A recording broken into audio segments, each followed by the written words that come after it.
But for now, let's take a look at the biggest headline on the front page of the Standard before we then come to the politics. Counties in paralysis as cash crisis worsens. Cash flow problems push devolved units to the edge, and some resort to borrowing from banks to pay salaries. The story continues on page 4 and 5. Now, one thing here I read, sources reveal that workers were paid their January salaries on February 19th and February pay on March 5th after the county government acquired a credit line from a commercial bank. This is one of the counties in Mount Kenya region. A different one here says lack of finances puts Western region governors in tight corner. They're also struggling to pay salaries. County governments in Mount Kenya region are struggling to meet their financial obligations due to delays by the National Treasury to disburse funds to the devolved units. Now, this is a big problem. When the county units are unable to pay salaries, of course, services ground to a halt. There are services that are predominantly the role of county governments, health services, early education. If the county government is struggling to pay salaries to its workers, then what happens to some of these things? It's almost the end of the financial year. Money is yet to be disbursed to counties. As a senator, and this is what you deal with day in, day out. Is Murang'a, for example, affected by this? Yes, it is. The problem is national, but people need to understand how the budgeting of this country works. Well, a common person, or let's say you and me, we usually budget after we get the money. But the government does not work that way. The government does not have money that is usually reserved in a certain place. The government budgets what we call projections. It does not have money. It gets in the next month we are going to collect so much, and therefore we are going to plan for this and this. So therefore, you will find come that month, the government is unable to collect what it had originally thought it would collect, and therefore it will be unable to send that money which it had originally planned. Or alternatively, come let's say next month, there is a certain disruption, like let's say a strike by the lecturers, a national disaster. It will then do what is called a supplementary budget to change the priority and shift that money from this area to another area. So for the last 6 months, we have had several problems in this country. Number one, the collections from the agriculture sector were not sufficient because of the drought. Number two, and most importantly, there were elections which are quite expensive. This country did not foresee a second round or another election. But surely we must have planned for a rerun or something like that. I think. Well, you see, the budgeting cycle and the kind of money that was expended were just too much, and for several reasons which we don't want to discuss here. So, but also most importantly, because of that electioneering period, the investors did not invest their money, the business people withheld their money. It meant that the government was unable to collect that which originally it had thought it would collect. So as a result of that, the government was unable to send the money it had originally planned to do. I think it's not just an issue of saying the government was unable to collect. Here is poor financial management practices. And this has been shown from the Auditor General. A lot of funds go to wastages in form of corruption. And when you look at the electioneering period, there's so much money that was spent but was not accounted for. You know, when government collects money nationally, there's a bill, the Division of Revenue Bill, which we've just actually passed last week. The Division of Revenue Bill, it provides sharing of this national income between the county government and the national government. The law talks of a minimum of 15% must go to the counties. And in case of any shortages, there's no way you can touch on the money at the county level. The national level has the capacity of going for the supplementary budget. And when the other day I saw the CS Treasury saying that counties are going to be given money, deficit of the 18 billion, that's not acceptable. Because once the Division of Revenue Bill has been passed and it's been assented, it becomes law. It cannot be changed. Then it cannot be changed. And it gives room to the county governments now to give a guideline of how they're going to do their budgets. So really, whatever has gone to the counties, there's no way Treasury can come and say, we're going to give you less. In any case, that should be a blame to go to the national government. The national government, we have some projects which are not maybe a priority, or they can delay because they can go for supplementary budget to get that money. But for the county government, why the money is not going to be released in one reason or another, that one is not acceptable. Yes. In fact, I've seen many suppliers, they say they don't want to work for the county governments. 2-3 years down the line, the suppliers at the county level have not yet been paid. Even in CDF, there are problems now. Money has not been released. Yes. And we are having people from poor families, bursaries, they are really suffering. Even the projects that are being funded by CDF, when you go to the ground, they are stalled. So this is something, poor financial management practices, a lot of wastage. This country, we collect a lot of money. And there's no way you can come and say that we don't have money to pay salaries. Maybe talk of the budget going to the development. But the money that is going towards payment of the staff, that must be prioritized. Yes. And the money that KRA is collecting, if it's a deficit, it's a small margin. It's not that big. So that means wastages is there. Yes. We want to know where this money is going, maybe in form of corruption, we don't know. So actually, we need to be told. It is less than 4 months to the end of this financial year. If counties are yet to receive their allocation at this point, it means this will run into the next financial year. This could continue for a while before we fully recover. That will have an effect in the long run, don't you think? Exactly. You know, there is no better way to describe this. Even if we try to sugarcoat the whole thing, I mean, the one word that we need to be open about is that the government is broke. And it's broke because of misappropriation of funds. It's broke because of corruption. It's also broke because of misplaced priorities. That a country that has got a huge debt, you know, with foreign, with the international banks, and still cannot handle its internal affairs. It's something so worrying. The issue of disbursement of funds is so big than we think. It's funny. It's either the government is fighting devolution or the government is not so open to say this is what is happening. Just like my colleague has said here, counties are struggling. They are scrambling. They are struggling to raise themselves. They are struggling to balance themselves. And you'll even notice that some counties have received the funds that were there in the treasury. You know, I do not really know the criteria or the formula they're using. That is disburse some funds to some certain counties and others are left. I do not understand. I mean, they should actually try to even balance with the little that we have. If you've got 10 children and you've got little funds, then balance amongst all your children. But I do not really understand how other counties are able to get the funds. And just like CDF, that you hear some constituencies have got CDF funds, they are paying bursaries, they are doing everything.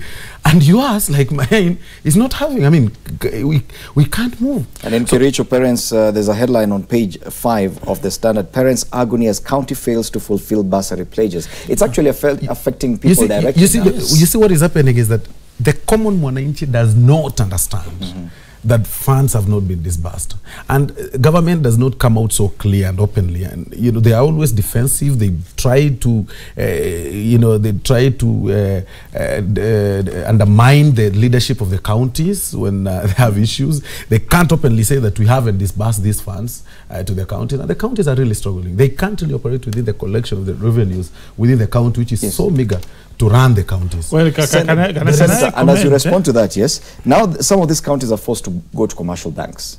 That will have an effect because, yes, even if this money comes, they've gotten into that cycle of debt by going to commercial banks. Is that the way to go, really? No, first allow me to reply to some of the issues raised here by my co-panelists. Number one, Daktari here says that the government wants to reduce the money that is supposed to be sent to the counties. That is not true. It is not even possible. Because that money, no, we are talking of the projection for the next financial year, but I'm talking of what I think what he was referring to, and I can read this paragraph here. National Treasury CS and Rotich early this month announced austerity measures in the face of revenue shortfalls and asked senators to cut county budgets by up to 18 billion shillings as it prepares a second supplementary budget targeting national budgets cuts of 60 billion. Yes, I'm talking of going forward. Even if that law was to come into effect, it would mean it is what is planned going forward. That's number one. Number two, you have to understand, once we do the budgeting here in Nairobi, the 47 counties usually enact their own laws. Based on what based on what has been passed. Division of revenue. Meaning you have to amend those 47 laws if you have to achieve what Rotich is planning. So essentially it's not a simple matter. But also most importantly, he says there was a lot of corruption during the electioneering period by the IBC. We do not have an auditor's report yet for that period. So therefore, again, that statement has no factual foundation. I think the point is, which can be verified, how much has been collected by Kenya Revenue Authority for that period, for the intervening period. And you can see we have had a depressed economy for reasons beyond the government. It's simply a percentage going to the county level. It's not any other figure. Yes, of course. You see, the point is, Absolutely. when you have a situation where the money is being collected as originally envisaged, what happens? There will be some delays in disbursement. But that does not mean that money will not eventually hit the accounts of the counties. That does not mean. But don't you think once counties start committing themselves to loan facilities and debts from commercial banks, even if this money comes from Treasury, there will be a knock-on effect because you still have to pay interest? Yes, I agree. It will mean there will be some money that have been eaten into by that interest component. That is quite unfortunate, but I can tell you it is beyond the government's making. It is because of low collection of our taxes. We need probably, no wonder people are celebrating the handshake between Raila Odinga and Uhuru, because by doing that, government will be able to collect more taxes, more money will be dispersed to the counties, but one cannot blame government as of now. But also, most importantly also, we need to ask our counties to be quite prudent in the way they manage their affairs. They need, one, to ensure they collect their revenues well. Yes, because this reliance on the national government is also not quite prudent. The other day, we had a discussion with officials from the Commission for Revenue Allocation. They were showing me the fiscal prudency data of our counties from our regions. Like Kiambu, for instance, you will see the revenue that they have been collecting from the Wananchi has been on a downward trajectory. But before that, it was quite positive. It was on an upward trajectory. Again, in several other counties, where now counties are collecting lesser than what were being collected before. So the point is, we need to ask our counties to collect more money, to ensure they seal all loopholes, because using that money, which they collect, they can be able probably to meet about 70% of their recurrent. He makes a lot of sense when he says counties should collect at least what should run, pay salaries at least, run the offices at county level. Then whatever comes from Treasury could go towards development and other issues, don't you think? Honorable Ngata is a senator. And I didn't say that, by the way. He has put words to my mouth. Because I know, allow me to clarify that point. Okay. Because when you look at the average amount that is usually collected by our counties, the best county can only achieve about 60 to 50% of the year wage docket. So they cannot afford simply yes, through their local using their local resources. Their wages. Yes, that one I doubt. And one thing I want to clarify, when the counties collect their local revenues, they don't spend that money. That money has to come to Nairobi. So this is what Honorable Senator needs to tell the members. Even if you collect this money, you're not supposed to spend that money. That money is supposed to come to Nairobi. And when you talk about the division of revenue, the minimum of 15%, this country, we've been talking many times that Jubilee government has devolved more than 15%. I've heard people talking of 30%. It's a fallacy. Like when I look at the division of revenue, the estimate percentage that has been allocated to the counties is about only 18%. And when you look at Schedule 4 of the Constitution, looking at the functions that have been devolved and the amount of money, you know, there's no proportionality. It is the responsibility of the national government now, or as Parliament, to try as much as possible to ensure more money. Actually, not that 18%. That 18% is not enough. The functions are devolved as so many. You need to devolve at least 40% plus. And much that we do support the handshake, the golden handshake that was there between His Excellency the President and His Excellency Raila Amolo Odinga.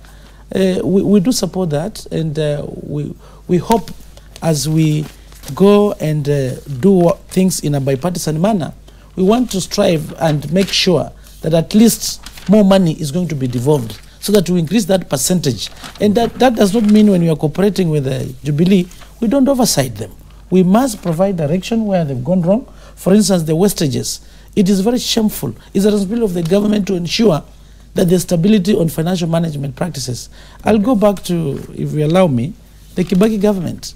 Kibaki government, when it took over power from President Moi, the economy was growing at a negative rate. The GDP of the country grew up to something almost 7%.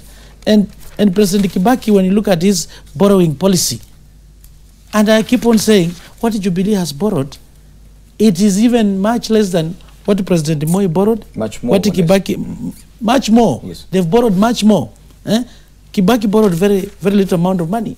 And even President Moi and even President Kenyatta. So this is an issue of neither the population has gone up, but the way excessive borrowing is what is killing this country. When you look at the debt ratio vis-a-vis the GDP, you know, that's where the problem is. Excessive because borrowing. We need to go on a break before we come back to discuss. You can Maybe respond. Osoro can have it, but we'll have to. No, answer. He has given you an opportunity. When Osoro looks like well, okay, the point is, he doesn't have anything to add to this. No, he mentioned he supported excessive borrowing. They're doing excessive.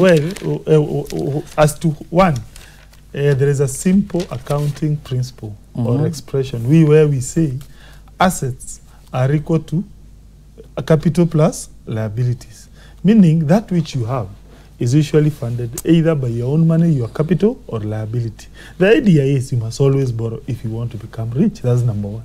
Number two, as to whether Kenya is borrowing at a higher rate or not, that is an objective microeconomic question. And you have to look at it as the ratio of borrowing vis-a-vis the GDP.